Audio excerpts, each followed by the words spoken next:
नमस्कार। प्राइम समाचारमा स्वागत छ। म सरोज कोइराला। म दृष्टिवाणी धिताल। सुरु गरौं अहिलेसम्मका प्रमुख समाचारबाट। भरतपुरको मेयरमा चितवन कांग्रेसको दावीसँगै गठबन्धनमा तरंग। केही स्थानमा देखिएको समस्या समाधान गर्ने कांग्रेसको दृढता, माओवादी भन्छ गठबन्धन टुट्दैन। एमाले पनि अन्य दलसँग तालमेल गर्ने रणनीतिमा। गठबन्धनका लागि विकल्प खुल्ला, तालमेलका लागि राप्रपा र एमाले नेताहरू बीच छलफल।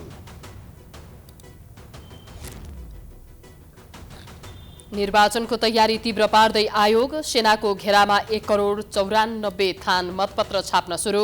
एकपछि अर्को गर्दै निर्देशिका जारी। आचार संहिता लागू गर्ने तयारी। प्रहरी महानिरीक्षक चयन पेचिलो बन्दै। 3 जना एआईजी बढुवाबारे रिट सर्वोच्चमा विचाराधीन। चरम राजनीतिक हस्तक्षेपले संस्था धराशायी बन्ने अवस्थामा। काठमाडौँ उपत्यकाका ठूला डिपार्टमेन्ट स्टोरहरूमा म्याद सकिएका खाद्य सामग्रीहरू छ्यापछ्याप्ती। भातुभटेनी, बिगमार्ट र सेल्सबेरी कारबाहीमा। आर्थिक सङ्कटबाट जुधिरहेको श्रीलङ्काका सबै मन्त्रीहरूले दिए राजीनामा। गभर्नरले पनि पद छोडे। अत्यावश्यक वस्तुको समेत आपूर्ति गर्न नसक्दा आम सर्वसाधारण मर्कामा।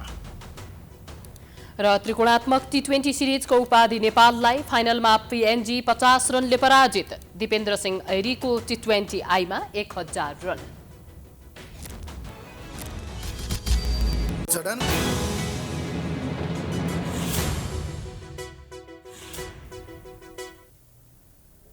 अब समाचार विस्तारमा।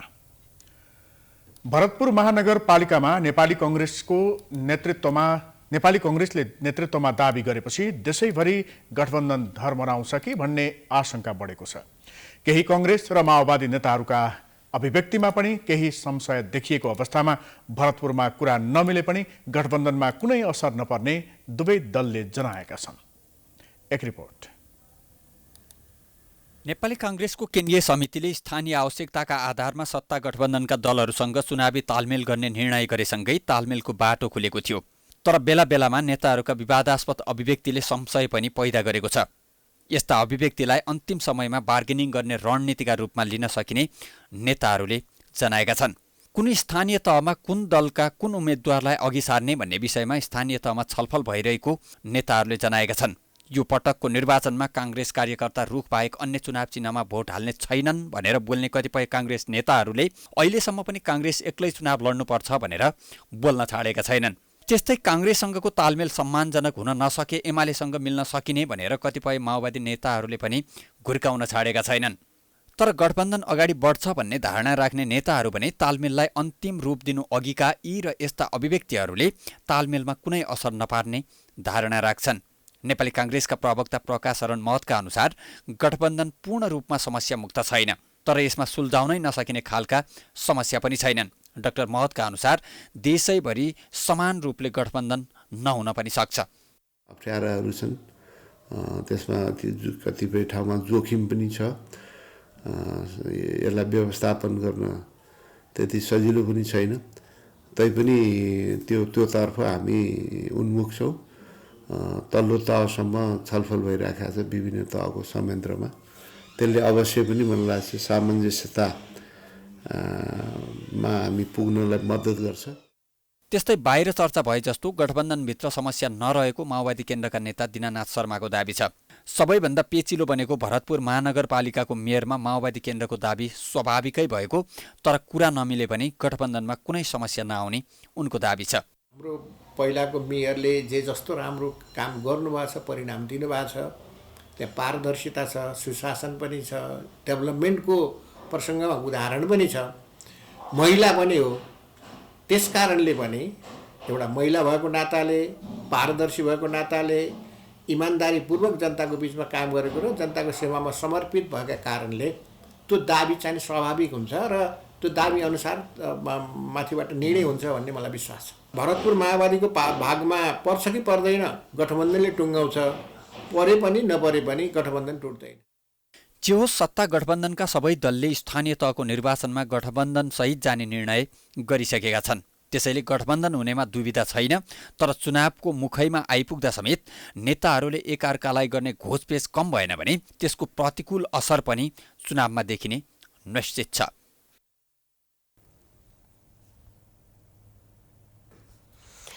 स्थानीय निर्वाचनमा चुनावी तालमेल गर्ने सत्तारूढ गठबन्धनको निर्णयसँग महानगरपालिका भागबण्डा लगाउने बारे गृह कार्य भइरहेको छ। 6वटा महानगरपालिकामा कसरी भागबण्डा गर्ने भन्नेमा दलहरू अनौपचारिक छलफलमा जुटिरहेका छन्। एक रिपोर्ट। गठबन्धनमा सहभागी दलबीच 6 महानगरपालिकाको उम्मेदवार चयन गर्ने बारे अनौपचारिक छलफल भइरहेको छ। अन्य 5 महानगरपालिकामा सहमति बन्न सक्ने आकलन गरिए पनि चितवनको भरतपुर महानगरपालिकामा सहमति पेचिलो बनेको छ। अहिले 6 महानगरमध्ये माओवादीले भरतपुरमा पुनः दाबी गरिरहेको छ। काङ्ग्रेसको राम्रो जनाधार मानिने भरतपुर महानगरमा सभापति देउवाले माओवादी केन्द्रसँग चुनावी समीकरण गरेपछि स्थानीय काङ्ग्रेस रुष्ट बनेको छ, तर सहमति बन्नेमा माओवादी विश्वस्त छ। भरतपुरमा माओवादीको दाबीसँगै काठमाडौँ, ललितपुर, विराटनगरमा काङ्ग्रेसले दाबी गरेको छ। यसैगरी नेकपा एकीकृत समाजवादीले एमाले जितेको पोखरा महानगरपालिकामा आफूले पाउनुपर्ने दाबी गरेको छ। वीरगञ्ज महानगरपालिकामा भने जनता समाजवादी पार्टीले मेयरमा दाबी गरेको बताइन्छ। 2074 सालको स्थानीय निर्वाचनमा पनि काङ्ग्रेस र माओवादी केन्द्रले समझदारी गरेर नै तालमेल गरेका थिए, जसमा विराटनगर, ललितपुर काङ्ग्रेसले, भरतपुर माओवादी केन्द्र, काठमाडौँ र पोखरा एमाले, वीरगञ्ज जनता समाजवादी पार्टीले जितेका थिए।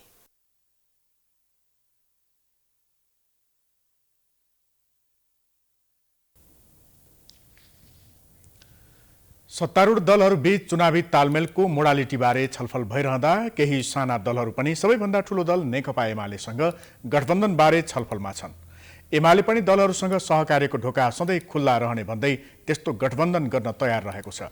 खास गरी राष्ट्रिय प्रजातन्त्र पार्टी र नेकपा एमाले बीचको गठबन्धन बन्न सक्ने आकलन पनि गरिएको छ। एक रिपोर्ट। नेकपा एमालेका शीर्ष नेताहरूले 5 दलीय गठबन्धनले आफूहरूलाई निर्वाचनमा कुनै असर नपर्ने सार्वजनिक टिप्पणी गरिरहेका छन्। तर पनि सत्तारूढ गठबन्धन हुँदा आफ्नो दलको चुनावी परिणाम प्रभावित हुने चिसो भने उनीहरूको मनमा पसिसकेको छ। त्यसैले एमाले पनि अन्य बाँकी दलहरूसँग कसरी तालमेल गर्न सकिन्छ भनेर गृह कार्यमा छ। एक थरीले नेकपा एमाले, नेकपा माओवादी लगायतको वाम गठबन्धन पनि हुन सक्ने बताइरहँदा कुनै नाटकीय परिवर्तन भएको अवस्थामा बाहेक तत्काल त्यो सम्भव देखिँदैन। अमोक शक्ति केन्द्रले 2 वाम दललाई मिलाउन हर सम्भव प्रयास गरेको भन्ने टिप्पणी पनि नभएका होइनन्। तर पनि नेकपा एमाले र माओवादीका नेताहरूले एक अर्कालाई सच्चिनुपर्ने दबावपूर्ण प्रस्ताव गर्न छाडेका छैनन्। यस्तो अवस्थामा नेकपा एमाले अन्य साना दलहरूलाई पनि समेटेर चुनावमा जान चाहन्छ। एमाले नेताहरूले गठबन्धनका लागि ठोस प्रगति भइ नसके पनि आफूहरू सबै दलप्रति खुल्ला रहेको बताउने गरेका छन्। स्थानीय तह विशेषको आधारमा विभिन्न राजनीतिक दलहरूसँग समन्वय हुन सक्छ र चुनावी गठबन्धन भन्दा पनि चुनावी तालमेलको कुरालाई हामीले अगाडि बढाएका छौँ। त्यसो हुँदा स्थानीय तह छुट्टै तह विशेषमा पनि हुनसक्छ, कुनै जिल्ला विशेषताको आधारमा पनि हुनसक्छ, कुनै प्रदेश विशेषताको आधारमा पनि हुनसक्छ। कुनै दलको कुनै प्रदेशमा राम्रो चाहिँ भूमिका छ भने त्यो दलसँग नेकपा एमालेको चुनावी तालमेल हुनसक्छ। राप्रपासँगको तालमेलका बारेमा भने एमाले नेताहरू खुलेर कुरा गर्न चाहँदैनन्। पार्टी काममा कालीकोट जाने क्रममा नेपालगञ्जमा एमाले अध्यक्ष केपी शर्मा ओलीले राप्रपा महामन्त्री एवं नेपालगञ्ज उपमहानगरपालिकाका मेयर धवल शमशेर राणासँग चुनावी तालमेलका बारेमा छलफल गरेका थिए। राप्रपालाई एमाले लगायत सत्तारूढ गठबन्धनका दलहरूले समेत चुनावी तालमेलका लागि प्रस्ताव गरेको भए पनि यस बारेमा निर्णय हुन बाँकी रहेको राप्रपाको भनाइ छ।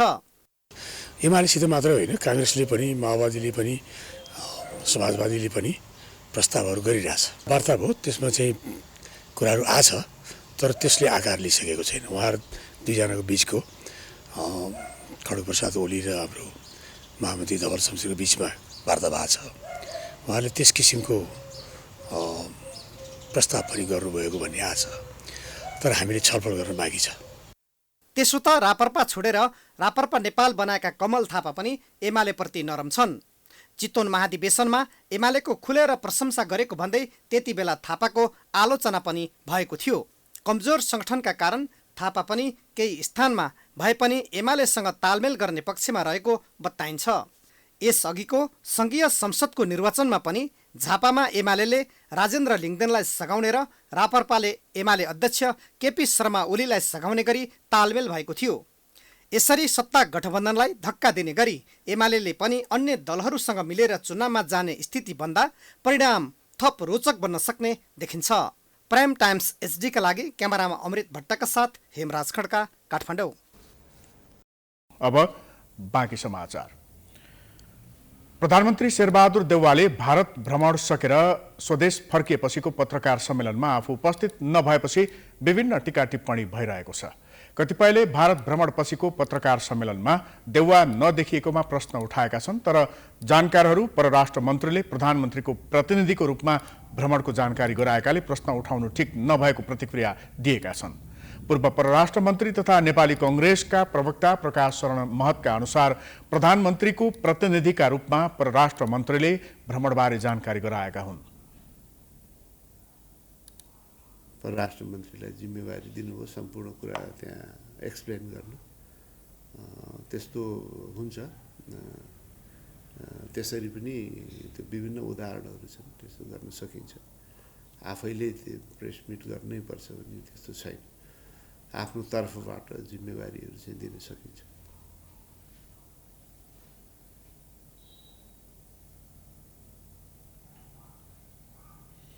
त्यस्तै परराष्ट्र मामिलाका जानकार दिनेश भट्टराईका अनुसार भ्रमण कति सफल भयो भनेर हेर्नुपर्ने हो, तर प्रधानमन्त्री किन पत्रकार सम्मेलनमा गएनन् भनेर खोज्न आवश्यक छैन। परराष्ट्र मन्त्रीले बोलिसकेपछि पनि प्रश्न उठाउनु उचित नहुने भट्टराईको भनाइ छ। नै अब खै त्यति मलाई त त्यो उठाइराख्नुपर्छ जस्तो लाग्दैन।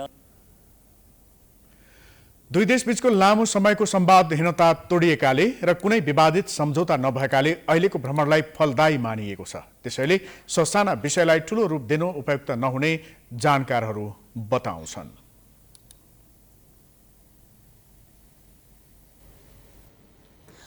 नेपालका लागि भारतीय राजदूत विनय मोहन क्वात्रालाई भारत सरकारले विदेश सचिवमा नियुक्त गरेको छ। क्वात्रा सन् 1988 देखि कूटनीतिक सेवामा प्रवेश गरेका थिए। क्वात्रा भारतका सफल कूटनीतिज्ञ मध्ये पर्दछन्। उनी सचिवमा बढुवा भएसँगै नेपालमा भारतले नयाँ राजदूत पठाउनेछ। नेपालका प्रधानमन्त्री शेरबहादुर देउवाको भारत भ्रमणसँगै गएका क्वात्रा दिल्लीमै छन्।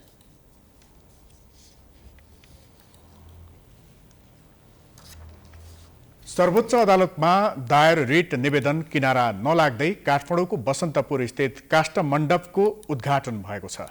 सोमबार राष्ट्रपति विद्यादेवी भण्डारीले काष्ठमण्डपको उद्घाटन गरेकी हुन्। अन्तरिम आदेश कायम रहेको र पुरानै मूर्ति पुनर्स्थापना गर्नुपर्ने जनाउँदै सरकारवालाले उद्घाटनको विरोध गर्दै आएका थिए। 2072 को भूकम्पमा क्षतिग्रस्त यो सम्पदा काष्ठमण्डप पुनर्निर्माण समितिको नेतृत्वमा पुनर्निर्माण भएको हो। यस क्रममा पुरानो मूर्ति हटाएर नयाँ मूर्ति राखिएको भन्दै स्थानीय र सम्पदाविदहरूले विरोध गरेका थिए। समितिले काष्ठमण्डपभित्रका गोरखनाथ र 4 वटा गणेशका प्राचीन मूर्ति हटाएर नयाँ प्रतिस्थापन गरेका थिए। नयाँ मूर्ति प्रतिस्थापन विरुद्ध सर्वोच्च अदालतमा रिट दायर भएको थियो। सर्वोच्चले माग 3 मा नयाँ मूर्ति नराख्न अन्तरिम आदेश दिएको थियो। अदालतको आदेशको अवज्ञा गरेको भन्दै सर्वोच्च अदालतमा आइतबार अवहेलना मुद्दा समेत दायर भएको छ। विवादका बीच उद्घाटन गर्दै राष्ट्रपति भण्डारीले असहज स्थितिको सामना गर्दै ऐतिहासिक गौरवपूर्ण विश्व सम्पदा सूचीमा सूचीकृत काष्ठमण्डपको पुनर्निर्माण र जीर्णोद्धार कार्य सम्पन्न भएको भन्दै खुसी व्यक्त गरिन्। त्यस्तै उनले काष्ठमण्डप पुनर्निर्माणको महत्त्व अझै बढ्न गएको बताइन्।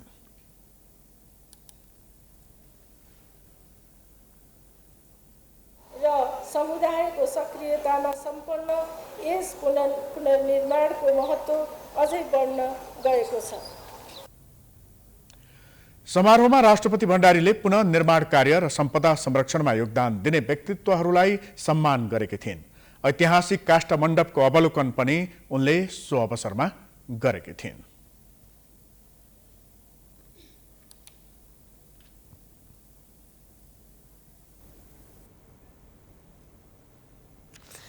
स्थानीय तहको निर्वाचनको तयारीमा जुटेको निर्वाचन आयोगले आजदेखि मतपत्र छपाईको काम सुरु गरेको छ। आयोगले निर्वाचनका लागि 23 लहर समूहका 77 प्रकारका 1,94,00,000 थान मतपत्र तयार पार्ने भएको छ। सबैभन्दा कम 16 लहरका मतपत्र डोल्पा र सबैभन्दा बढी 65 लहरका मतपत्र काठमाडौँमा हुनेछन्। निर्वाचनका लागि आवश्यक विभिन्न निर्देशिका पनि तयार पारेको छ। एक रिपोर्ट। आगामी वैशाख 30 गते हुने स्थानीय तह निर्वाचनका लागि सोमबारदेखि मतपत्र छपाईको काम सुरु भएको छ। निर्वाचन आयोगले सोमबारदेखि सक्कली मतपत्र छपाई सुरु गरिएको जानकारी दिएको हो।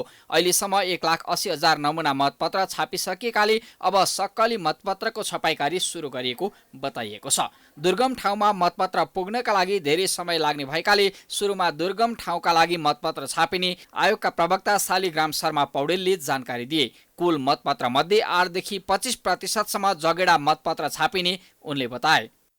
एउटा नमुना मतपत्र आयोगले 1,80,000 थान छाप्ने निर्णय गरेर त्यो छापिसकेको अवस्था छ र अब मतपत्र छाप्नका लागि आयोगले आज निर्णय गरेर पठाउँदैछ। निर्वाचन आयोगले 23 लहर समूहका 77 प्रकारका 1,94,00,000 थान मतपत्र छपाई हुने जनाएको छ। सबैभन्दा कम 16 लहरका मतपत्र डोल्पा र सबैभन्दा बढी 65 लहरका मतपत्र काठमाडौँका लागि छापिनेछन्।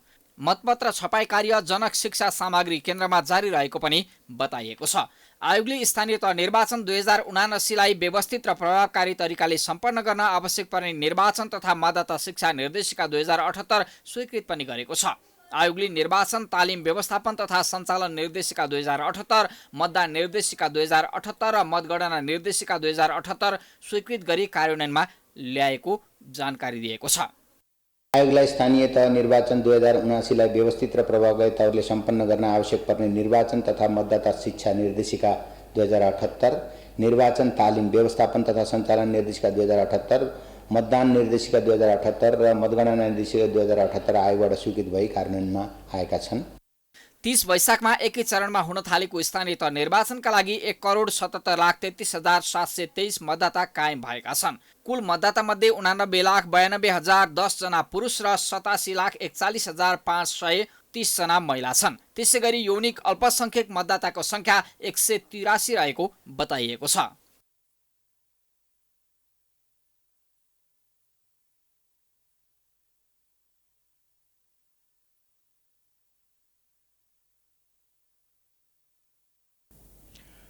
नेपाल प्रहरी राजनीतिक हस्तक्षेपबाट मुक्त हुन सकेको छैन।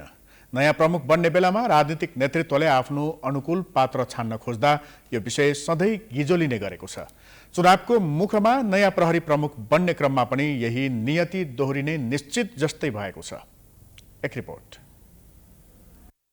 30 वर्षे सेवा अवधिका कारण प्रहरी महानिरीक्षक शैलेश थापा छेत्री आगामी वैशाख 19 गतेदेखि अवकाश हुँदैछन्। त्यसपछि महानिरीक्षकका लागि स्वाभाविक दावेदार मानिएको थियो विश्वराज पोखरेल र सहकुल थापा छेत्रीलाई। उनीहरू केही महिना अघि नै एआइजीमा बढुवा भइसकेका छन्। यी दुई मध्ये एकजनालाई भावी आइजिपीका रूपमा हेरिएको थियो। थापाभन्दा पनि पोखरेल बढुवा अघि भएकाले वरियताको आधारमा पोखरेल स्वतः प्रमुखका हकदार मानिएका थिए। तर यही चैत्र 17 गतेको मन्त्री परिषद बैठकबाट डिआइजीहरू बसन्त कुमार पन्त, धीरज प्रताप सिंह र रविन्द्र कुमार धानुक पनि एआइजीमा बढुवा भएका छन्। पन्त वर्तमान महानिरीक्षक थापा छेत्री सहित आगामी वैशाख 19 गते अवकाश हुँदैछन्। त्यसकारण पोखरेल थापा सहित थपिएका एआइजीहरू सिंह र धानुक पनि अब महानिरीक्षकको दौडमा छन्। सरकारले एआइजी मध्येबाट एकजनालाई प्रहरी महानिरीक्षक बनाउन सक्ने कानुनी व्यवस्था छ। एआइजीहरू पनि स्वतः अवकाशमा जाने अवस्था भए डिआइजी मध्येबाट पनि प्रहरी महानिरीक्षक बनाउन सक्ने कानुनी प्रबन्ध छ। 3 तहको चुनाव सम्मुख नयाँ प्रहरी प्रमुख बनाउँदा आफू अनुकूल काम गर्न सजिलो हुने आकलन गर्दै सत्तारूढ दल त्यस्तो पात्रको खोजीमा छ, जसले गर्दा वरिष्ठताकै आधारमा पोखरेल आइजिपी बन्ने प्रश्न छैन। सुरक्षा मामलाका जानकारहरूले भने सबैजसो सरकारले प्रहरीमा राजनीतिक हस्तक्षेप गर्ने गरेका कारण संगठन धराशायी बन्ने अवस्थामा पुगेको बताउँछन्। यो चाहिँ सिनियरिटी मिचेर दोहोरो मान्छेलाई ल्याउनु चाहिँ गलत हो।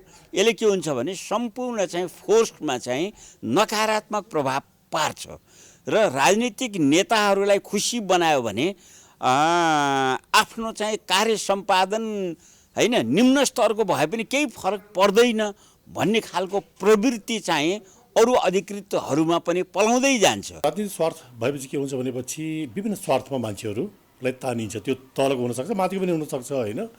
त्यो स्वार्थ के को हुन्छ भनेपछि तपाईँको राजनीतिक स्वार्थ हुन्छ या तपाईँको त्यहाँ आर्थिक कुराहरू पनि आइरहेको हुन्छ होइन। आर्थिक कुरा पनि कता कता इन्भल्भमेन्ट भएको हो कि भन्ने कुराहरू पनि आइरहेको हुन्छ। तर जे भए तापनि तपाईँको यो तलमाथि या आफ्नो राजनीतिक स्वार्थमा यो प्रमोसनहरू गर्दाखेरि यसले इन्स्टिट्युसनलाई चाहिँ असर गर्छ। अब जस्तो यसले गर्दा असर आउने भनेको के हो भनेपछि अनुशासनहीनताको कुराहरू भयो होइन। त्योपछि जुन काम गर्ने मान्छेहरू छन् नि तिनीहरूमा नैराश्यता छाउने कुराहरू भयो। पछिल्लो पटक बढुवा भएका पन्त, सिंह र धानुक विरुद्ध सर्वोच्च अदालतमा रिट दायर भएको छ। डिआइजीहरू ईश्वरबहादुर कार्की, घनश्याम अर्याल लगायतले रिट दायर गरेका हुन्। रिट दायर भए पनि बढुवा भएकाहरूले दर्जानी चिन्ह भने लगाइसकेका छन्। आइतबार न्यायाधीश कुमार रेग्मीकोमा परेकोले हेर्न नमिल्ने भनिएको रिटमा सोमबार पनि उनै रेग्मीकै इजलासमा परेको थियो।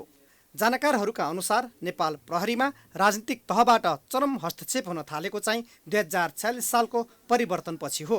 तत्कालीन गृहमन्त्री शेरबहादुर देउवाले 2049 सालमा पश्चिमी नाताका कारण रत्न शमशेर जबरालाई हटाउँदै मोतीलाल बोहरालाई आइजिपी बनाए।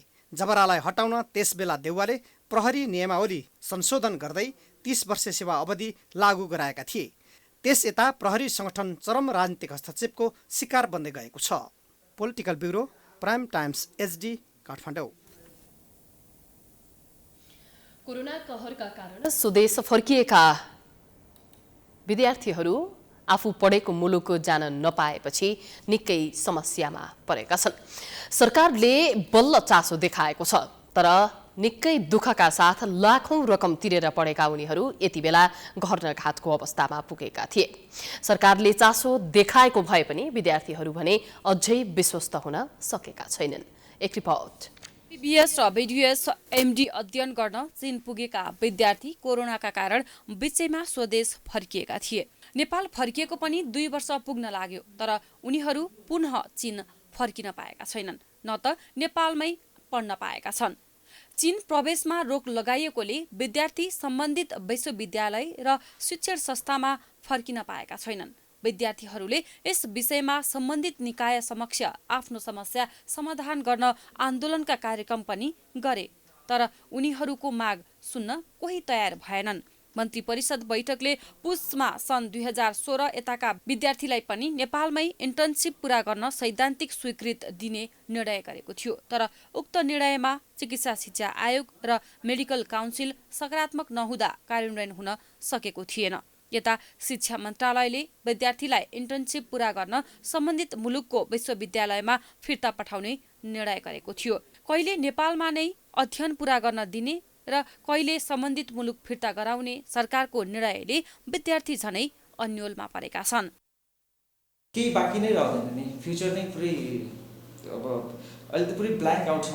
अब के गर्ने, के नगर्ने, कहाँ जाने, कसरी गर्ने, फ्युचर नै अन्योलमा छ हाम्रो त। अब यस्तो जटिल समस्यालाई र यस्तो मर्कामा परेका विद्यार्थीहरूको समस्यालाई समाधान गर्नतिर नलागेर अब अर्कै एकलाई अर्कामाथि पन्छाउने, अर्कोले अर्कोलाई भन्ने, त्यस्तो गरेर अब खै किन यस्तो गरिराख्नु भएको छ। अब एक्चुअल के छ उहाँहरूको मनमा त्यो पनि खुलस्त रूपमा भन्नुहुन्न। हुन त 2-3 चोटि यसरी कूटनीतिक पहलकै कुरा मात्रै गरेर टालेको जस्तो त हामीलाई लागिरहेको थियो। त्यही पनि अब विदेश मन्त्री नै आउने भएपछि पक्कै पनि हामी आशावादी थियौँ कि उहाँहरूले कुरा सिरियसली राखिदिनुहुन्छ। र हामी इन्टर्नसिपकै लागि 153, तर चाइनामा पढ्ने त अब MD अरू इयरको गर्दा धेरै छौँ नि त, लगभग 1000 क्रस ठ्याक्कै त मलाई थाहा भएन, तर धेरै स्टुडेन्ट छौँ नि त। तर उहाँहरूले अब यत्रो स्टुडेन्टको जिम्मेवारीलाई विदेश मन्त्री आउँदाखेरि पनि अब त्यो 9वटा बुदाहरू जुन निकालियो त्यसमा त हाम्रो कुरा केही कुरा नै निस्किएन त्यसमा 9वटामा। अब हामी आशावादी थियौँ। अब अहिले पनि गभर्मेन्ट साइडबाट पनि यसलाई इम्पोर्टेन्स नदिएको देख्दाखेरि चाहिँ अब झन् दुःख लाग्यो। गत साता चिनिया विदेश मन्त्री वाङ यीको नेपाल भ्रमणका क्रममा विद्यार्थीका समस्याबारे सामान्य कुरा उठे पनि ठोस प्रगति भएन, तर शिक्षा मन्त्रालयले विद्यार्थीको समस्याको विषयमा तथ्याङ्क लिन यही चैत 25 गते भित्र निवेदन दिन सूचना जारी गरेको छ। पहिलो चरणमा चिकित्सा शिक्षाका विद्यार्थीहरूलाई फर्काउन तयारी भइरहेको शिक्षा मन्त्रालयका मन्त्रालयका प्रवक्ता दीपक शर्माले जानकारी दिएका छन्। लगातार धेरै छलफलहरू गर्दै आयौँ र अहिले चाहिँ हाम्रो पछिल्लो चाहिँ तपाईँले सोधिराख्नु भएको थियो भने हामीले एउटा सार्वजनिक सूचना आह्वान गरेका छौँ कि सबै विद्यार्थीहरूलाई उहाँको आफ्नो स्ट्याटस कुन इयरको हो, कहाँ अध्ययन गरेको हो, कसरी फर्केको, त्यो सबै खुल्ने गरी एउटा चाहिँ निवेदन हामीले 25 गतेभित्र चैत्र 25 गतेभित्र निवेदन माग गरेका छौँ। त्यो निवेदन आइसकेपछि अनि त्यसको आधारमा त्यो निवेदनको आधारमा कस्तो कस्तो प्रकारको विद्यार्थीहरू किन विभिन्न वर्षको हुन्छ, 4 वर्ष 5 वर्षको हुन्छ, कुनै पहिलो वर्षमा होला, कुनै दोस्रो वर्षमा होला, कुनै पढिसकेको इन्टर्न मात्रै बाँकी होला हैन। त्यसै त्यो सबै कुराहरू हेरिसकेपछि अनि हामी क्याटेगोरिकल्ली त्यो विषयमा हामीले परराष्ट्र मार्फत चाहिँ हामी सहजीकरण गर्छौँ। चीनबाट फर्किएका करिब 500 विद्यार्थी इन्टर्नशिप लगायतका बाँकी कोर्स पूरा गर्न नपाएर अलपत्र परेका हुन्। यस्तो आश्वासन यस अगाडि पनि धेरै पटक भए पनि कार्यान्वयनको पाटो शून्य थियो। तर मन्त्रालयले चासो राखेर तथ्याङ्क लिन थालेपछि केही सकारात्मक काम हुन्छ कि भन्ने आशामा भने विद्यार्थीहरू रहेका छन्। समाचारको सिलसिला जारी छ, हामी विश्रामपछि आउँछौँ। बाँकी समाचारको साथमा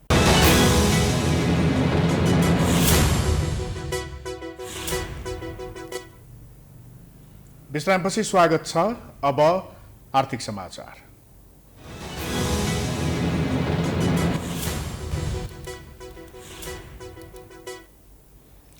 काठमाडौँ उपत्यकाका ठूला डिपार्टमेन्टल स्टोरहरूमा म्याद सकिएका खाद्य सामग्रीहरू भेटिएका छन्। सोमबार जिल्ला प्रशासन काठमाडौँ र वाणिज्य विभागको संयुक्त अनुगमनका क्रममा अनामनगरमा रहेको बिगमार्ट र पुरानो बानेश्वरमा रहेको सेल्स बेरीमा म्याद सकिएका खाद्य सामग्रीहरू भेटिएका हुन्। अनामनगरमा रहेको बिगमार्टमा अनुगमनका क्रममा केही उपभोग्य सामग्रीहरूको म्याद गुज्रिएको अवस्थामा फेला परेको काठमाडौँका सहायक प्रमुख जिल्ला अधिकारी दीपक पौडेलले जानकारी दिए। त्यस्तै बिगमार्टमा व्यवसायी दर्ता प्रमाणपत्र नवीकरण नगरेको पाइएकाले रु 50,000 जरिवाना गरेको र 7 दिनभित्र वाणिज्य विभागमा सम्पर्क राख्न निर्देशन दिइएको छ। पुरानो बानेश्वरमा रहेको सेल्स बेरीमा पनि म्याद गुज्रिएका सामग्री फेला परेको र व्यवसायी दर्ता प्रमाणपत्र नवीकरण नगरेको पाइएकाले रु 50,000 जरिवाना गरिएको छ।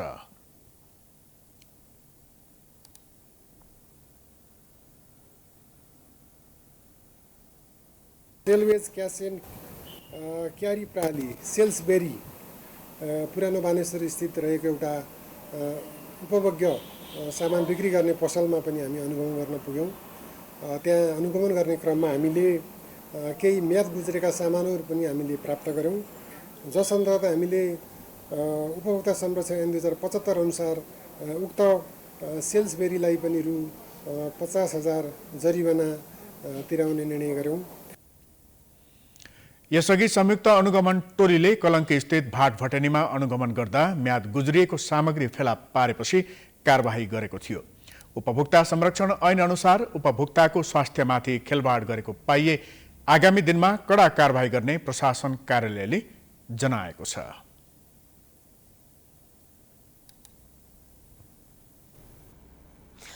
सरकारले नदी प्रवाहमा आधारित अर्थात् रन अफ द रिभर प्रकृतिका जलविद्युत आयोजनाको नयाँ विद्युत खरिद सम्झौता पिपिए नगर्ने भएको छ। अर्ध जलाशययुक्त र जलाशययुक्त आयोजना बनाएर विद्युत उत्पादनमा जानेहरूका लागि मात्र पिपिए गर्ने सरकारी स्पष्टोक्ति छ। बिक्री गर्न सकिने नयाँ आयोजना बनाएमा नयाँ कानुन ल्याएर भए पनि निजी क्षेत्रलाई विद्युत व्यापारको लाइसेन्स दिने पनि सरकारी भनाइ छ। एक रिपोर्ट। हिमालयन हाइड्रो एक्सपोको अन्तिम दिन काठमाडौँको भिरकुटी मण्डपमा आयोजित छलफलमा ऊर्जा जलस्रोत तथा सिंचाई मन्त्री पम्फा भुसालले रन अफ दि रिभर प्रकृतिका आयोजनाको विद्युत खरिद सम्झौता पिपिए कोटा सकिएको बताइन्। त्यसैले विगत 3 वर्षदेखि यस्ता आयोजनाको पिपिए रोकिएको उनले स्पष्ट पारिन्। अर्ध जलाशययुक्त र जलाशययुक्त आयोजनामा लगानी गर्न लगानीकर्तालाई आग्रह गर्दै उनले त्यस्ता आयोजनाका लागि सरकारले पिपिए खुल्ला राखेको बताइन्।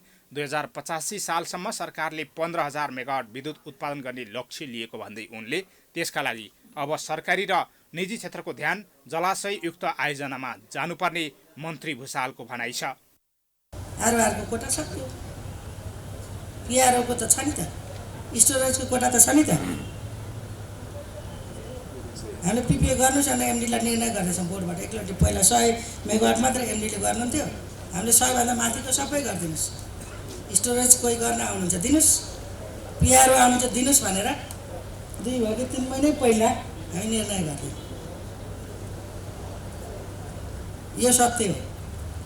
तैपनि फेरि हामीले बिजुली पिपिए गर्ने भनेको त कहाँ खपत गर्ने भनेर हो नि त। मन्त्री भुसालले भारतमा बिक्री गर्न सक्ने आयोजना बनाउन निजी क्षेत्र तयार भएर आए। अध्यादेशबाट कानुनी बाटो फुकाएर भए पनि विद्युत व्यापार लाइसेन्स दिने बताइन्। ऐनमा छैन, कार्यविधि बनाएर पाइन्न भन्ने उहाँहरूको प्रतिक्रिया छ। त्यसपछि कि अध्यादेश ल्याउनु पर्यो कि अर्को केही विधि खोज्नु पर्यो भन्ने छ। हामी त्यता दिनका निम्ति मैले यहाँलाई सुरुबाटै भनेको छु, म मेरो वचनमा पुरै प्रतिबद्ध छु। पर्यो भने अध्यादेशकै विधिद्वारा भए पनि हामी चाहिँ विद्युत व्यापारको लाइसेन्स निजी क्षेत्रलाई दिने कुरामा चाहिँ सरकार र मेरो मन्त्रालय म पुरै प्रतिबद्ध छु। पूर्व अर्थमन्त्री सुरेन्द्र पाण्डेले टुक्रे समस्यामा अल्झिनुभन्दा बृहत रूपमा जलविद्युतको विकासमा लाग्न निजी क्षेत्रलाई आग्रह गरे। उनले पूर्वाधार विकास गर्न सक्ने प्राथमिकता प्राप्त क्षेत्र छुट्याएर आयोजनाको पिपिए गर्नुपर्ने बताए। पिपिए गरिदिनुहोस् त भन्थ्यो, गरिदियो एउटा अप्ठ्यारो ठाउँमा, अनि त्यहाँ गएपछि उसले चाहिँ ट्रान्समिसन लाइन खोज्छ, एनइएले बनाउन सक्दैन। यस्ता प्रब्लम पनि होला। एनइए पनि यसमा दृढतापूर्वक, मन्त्रालय पनि दृढतापूर्वक उभिनु पर्यो। यहाँ जानुहोस्, यहाँ मात्रै हुन्छ, अर्को ठाउँ खोल्दिनँ, 10 वर्षपछि खोल्छु, 20 वर्षपछि खोल्छु। हाम्रो निड अनुसार हामी खोल्छौँ, या हामी यसरी प्लान गर्दैछौँ त्यसअनुसार हामी गर्छौँ। यो मोडालिटीमा हामी गयौँ भने मलाई लाग्छ हामी हाम्रो देशलाई बनाउन सक्छौँ।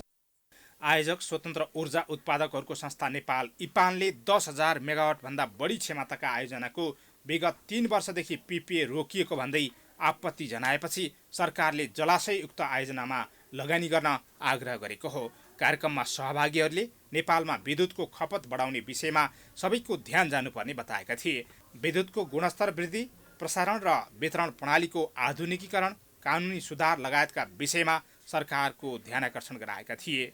प्राइम टाइम्स एचडीका लागि क्यामेरामा राजेश ढकालका साथ हरिशरण नेउपाने, काठमाडौँ।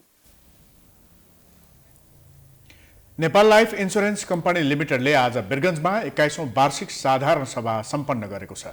साधारण सभाले शेयर धनीहरूलाई चुक्ता पुँजीको 14% बोनस शेयर तथा प्रति शेयर रु 0.7368 कर प्रयोजनका लागि नगद लाभांश वितरणको प्रस्ताव पारित गरेको छ। बोनस शेयर वितरण पश्चात कम्पनीको चुक्ता पुँजी जीवन बीमा क्षेत्रकै सर्वाधिक 8 अर्ब 20 करोड 79,66,544 हुनेछ। समीक्षा वर्षमा कम्पनीले कुल बीमा शुल्क करिब 27 अर्ब 65 करोड आर्जन गरी सर्वाधिक बजार हिस्सा हासिल गर्न सफल भएको जानकारी गराइएको थियो। सञ्चालक समितिको वार्षिक प्रतिवेदन बासुलात, नाफा नोक्सान हिसाब, आय व्यय, नगद प्रवाह विवरणहरू एवं कम्पनीको प्रबन्ध पत्र तथा नियमावलीमा गरिएको संशोधन प्रस्तावहरू सभाद्वारा पारित भएको छ। कम्पनीले ग्राहकहरूको हितलाई ध्यानमा राखी समय सापेक्ष आवश्यक थप सेवा तथा सुविधाहरू समेत उपलब्ध गराउँदै जाने प्रतिबद्धता समेत व्यक्त गरेको छ।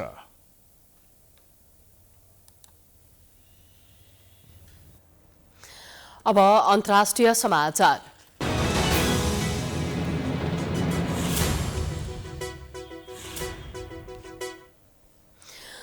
आर्थिक सङ्कटबाट जुधिरहेका बेला श्रीलङ्काका मन्त्रीहरूले सामूहिक राजीनामा दिएका छन्।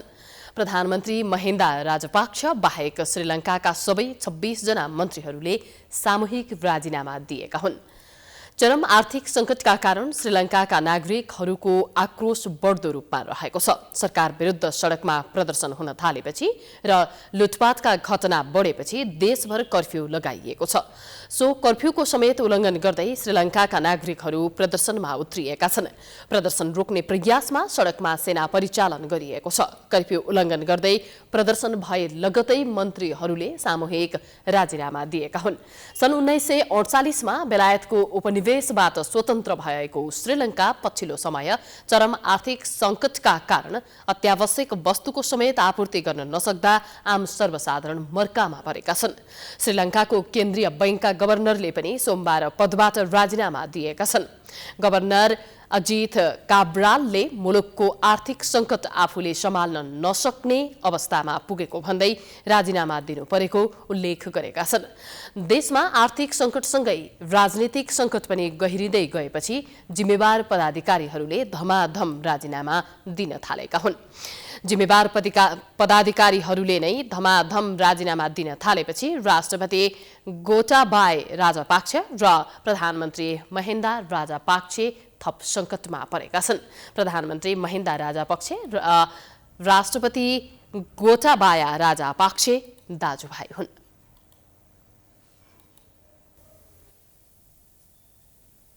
अब खेलकुद समाचार।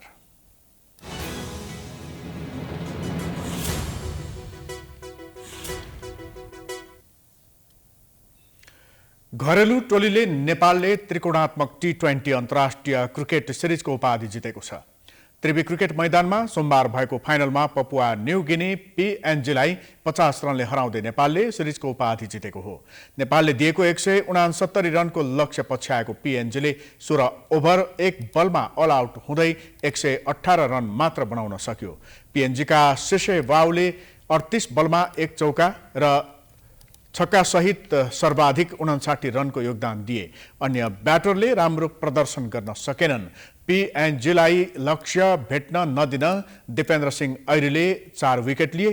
कारण करण केसीले 3 र सन्दीप लामिछानेले 2 विकेट लिए।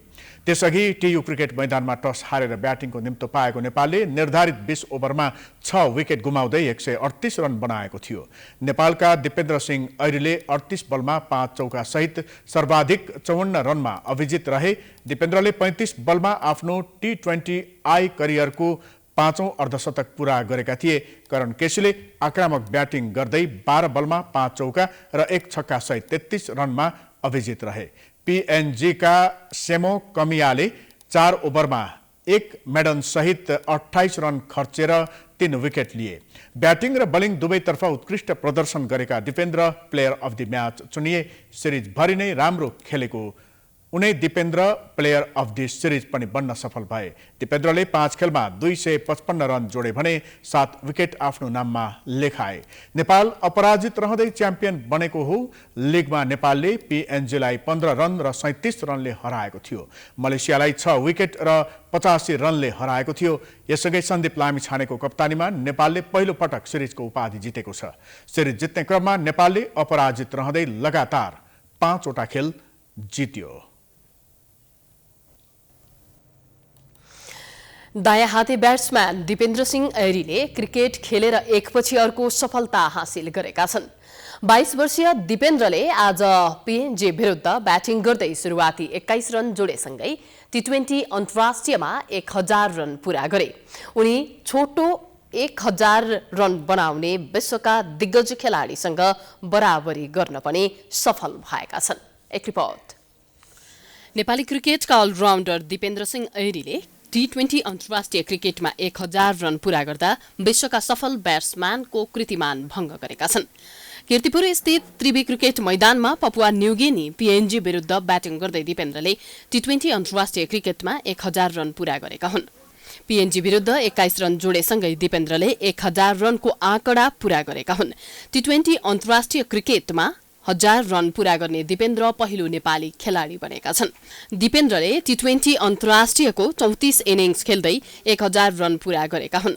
दिपेन्द्र T20 अन्तर्राष्ट्रिय क्रिकेटमा सर्वाधिक रन बनाउने नेपाली खेलाडी समेत हुन्। उनले 38 खेल खेल्दा 34 इनिङ्समा ब्याटिङ गर्दै 1 शतक र 5 अर्धशतक बनाएका छन्। T20 अन्तर्राष्ट्रिय क्रिकेटमा सर्वाधिक रन बनाउने दिपेन्द्रपछि पारस खड्का हुन्। पारसले सन्यास अघि 779 रन बनाएका थिए। दिपेन्द्र T20 अन्तर्राष्ट्रिय क्रिकेटमा एकै इनिङमा सर्वाधिक रन बनाउने नेपाली खेलाडी समेत हुन्। उनले मलेसिया विरुद्ध बनाएको 110 रनको स्कोर नेपाली खेलाडीले T20 मा बनाएको व्यक्तिगत उच्च स्कोर हो। थोरै खेल खेलेर 1000 रन पूरा गर्ने क्रममा ऐरीले T20 का बोस मानिने क्रिस गेलसँग बराबरी गरेका छन्। ऐरी र गेलले समान 34 पारीमा नै 1000 रन पूरा गरेका हुन्। ऐरीले न्युजिल्यान्डका मार्टिन गुप्टिल ब्रान्डम म्याकुलमलाई पछि पारेका छन्। ब्रेन्डनले 35 रनमा 1000 रन पूरा गरेका थिए भने गुप्टिलले 35 पारीमा 1000 रन पूरा गरेका थिए। यस्तै अस्ट्रेलियन पूर्व अलराउन्डर सेन वाटसनले पनि 36 पारीमा 1000 रन पूरा गरेका थिए। दिपेन्द्र टी20 अन्तर्राष्ट्रियमा 1000 रन पूरा गर्ने विश्वकै 76औं खेलाडी बनेका छन्। भारतका रोहित शर्माले सर्वाधिक 3313 रन बनाएका छन्। 22 वर्षीय दिपेन्द्रले ब्याटिङमा पछिल्लो समय देखाएको प्रदर्शनले उनी नेपाल क्रिकेटका खम्बा बनेर निस्कने संकेत गरेको छ। एएफसी कप छनौट 2022 को प्ले अफ अन्तर्गत मच्छिन्द्र फुटबल क्लबले मंगलबार श्रीलङ्कन क्लब ब्लू स्टारसँग प्रतिस्पर्धा गर्दैछ। ए डिभिजन लिग च्याम्पियन मच्छिन्द्रले त्रिपुरेश्वर स्थित दशरथ रङ्गशालामा ब्लू स्टारसँग खेल्नेछ। मच्छिन्द्र आफ्नो पहिलो सहभागितामै समूह चरणसम्म पुग्ने योजनामा रहेको छ।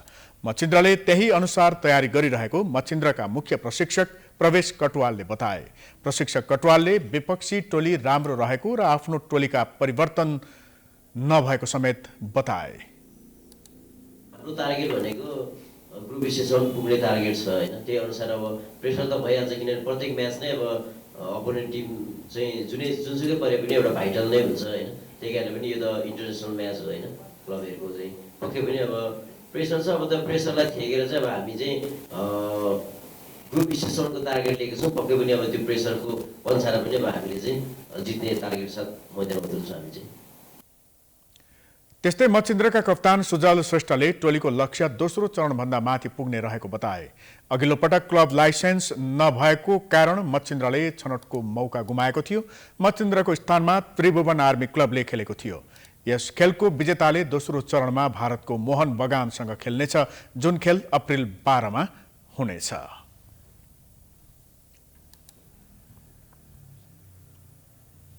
हामी समाचारको अन्त्यमा आइपुगेका छौं। जाँदा जाँदै प्रमुख समाचार पुनः एकपटक। भरतपुरको मेयरमा चितवन कांग्रेसको दावीसँगै गठबन्धनमा तरंग। केही स्थानमा देखिएको समस्या समाधान गर्ने कांग्रेसको दृढता, माओवादी भन्छ गठबन्धन टुट्दैन। एमाले पनि अन्य दलसँग तालमेल गर्ने रणनीतिमा। गठबन्धनका लागि विकल्प खुल्ला, तालमेलका लागि राप्रपा र एमाले नेताहरू बीच छलफल। निर्वाचनको तयारी तीव्र पार्दै आयोग। सेनाको घेरामा 1,94,00,000 थान मतपत्र छाप्न सुरु, एकपछि अर्को गर्दै निर्देशिका जारी, आचार संहिता लागू गर्ने तयारी। प्रहरी महानिरीक्षक चयन पेचिलो बन्दै, 3 जना एआईजी बढुवाबारे रिट सर्वोच्चमा विचाराधीन। चरम राजनीतिक हस्तक्षेपले संस्था धराशायी बन्ने अवस्थामा। काठमाडौँ उपत्यकाका ठूला डिपार्टमेन्टल स्टोरहरूमा म्याद सकिएका खाद्य सामग्रीहरू छ्यापछ्याप्ती, भाटभटेनी, बेगमार्ट र सेल्सबेरी कारबाहीमा। आर्थिक सङ्कटबाट जुधिरहेको श्रीलङ्काका सबै मन्त्रीहरूले दिए राजीनामा। गभर्नरले पनि पद छोडे। अत्यावश्यक वस्तुको समेत आपूर्ति गर्न नसक्दा आम सर्वसाधारण मर्कामा। र त्रिकोणात्मक टी20 सिरिजको उपाधि नेपाललाई। फाइनलमा पीएनजी 50 रनले पराजित। दिपेन्द्र सिंह ऐरीको टी20 आईमा 1000 रन। समाचार अहिलेलाई सकियो। यसपछिको प्रस्तुति जनता जान्न चाहन्छन् ऋषि धमलाको साथमा। हेर्दै गर्नुहोला प्राइम टाइम्स एचडी। नमस्कार।